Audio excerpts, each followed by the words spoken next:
What's going on, Jerome's? One of the main takeaways from the Netflix documentary Quarterback was just the amount of punishment that Kirk Cousins took during the 2022 season, as evidenced by vinegar strokes, as well as a career high in sacks and a career high in pressures. And the fact that Kirk in the offense, they did all of that with a porous offensive line.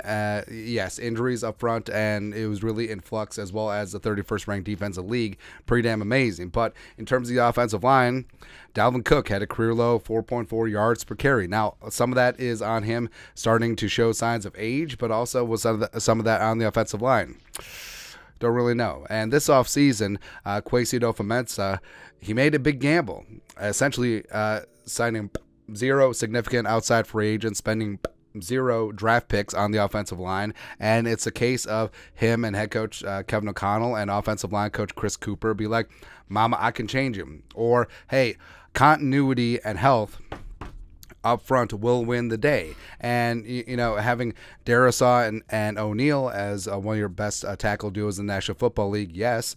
Bradbury stepped up last year finally. And Ed Ingram is a second-round pick, as well as Ezra Cleveland, third year as a starter. You think that, all right, so we can work with this. We can greatly improve. If we have some puck luck with health, we're going to be good to go. But the question was, what about depth? Depth was an issue there, and evidenced by the first preseason game up in Seattle, where no Kirk Cousins, no primary starters, and along the offensive line, the only starter was Ed Ingram, and he was worked in with the second team, left to right, which was Vidarian Lowe, Blake Brandel, Austin Schlutman, Ingram at right guard before giving way to Alan Ali, and then right tackle Oli Udoh. And Udoh does have starting experience, but his right tackle is his best position. And there was issues. There was issues last night as Nick Mullins and Jaron Hall were under duress all night. Hall had 2 sacks. Both of them had a myriad of pressures. And it just really was not a good showing by the offensive line depth, as well as running backs wise. Even though Ty Chandler showed up and showed out, the running backs combined, him, Abram Smith, and Dwayne McBride, only combined for 3.08 yards per carry, which is not good. When you don't even have a single running back that averaged more than 4 yards per carry. And that's not all necessarily on the running back. So, the second team offensive line, the third team offensive line, there were some issues there, man.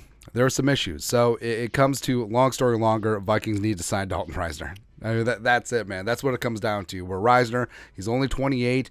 He already had his visits with the Vikings, and of course Kirk wearing the 66 is like, oh yeah, it's Ryan Wright.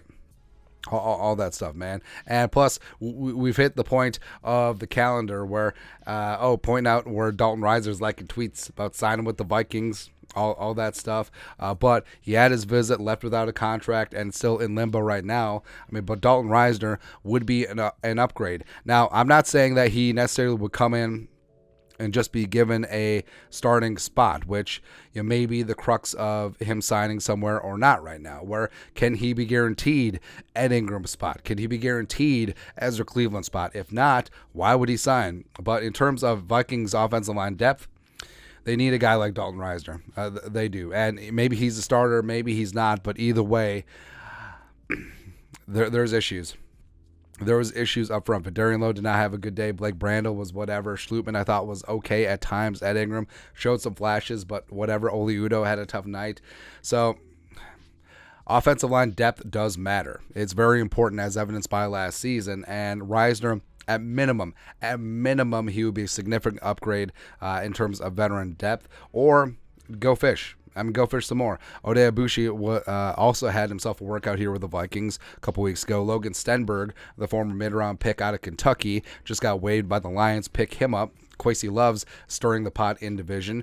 Joe Haig, the pride of NDSU, the pride of Brainerd, Minnesota, is still a free agent floating out there for tackle depth. Justin Pugh is out there too. So that's what I'm saying right now. Where the performance on Thursday wasn't necessarily an indictment of how the starters are going to play. Yes, Ed Ingram was in there, but he's still a work in progress in year 2. And yeah, Darrisaw and O'Neal, once he gets back on the field, are absolute snake-eating nail drivers at the tackle spots, and hopefully the interior offensive line gets better. But I'm not ready to chance it right now. And I roll with Kwesi with these decisions, and I definitely respect Chris Cooper and his offensive line acumen, and maybe Chris Cooper went to Kwesi. He's like, hey, we're good. I mean, with these guys, if they can stay healthy, we're good. But we need depth. Depth is important right now, especially along the interior, and Dalton Risner would be that guy to do it. So make something happen. Make something happen right now, man. That's it. But your thoughts are thoughts. After the Seattle game, it's clear that the Vikings need to add interior offensive line depth, notably Dalton Risner. Let us know your thoughts on our thoughts in the comment section below. Subscribe for daily Vikings takes. Want to support the work? Put a little something in the Venmo. But until next time, Skull Production Value.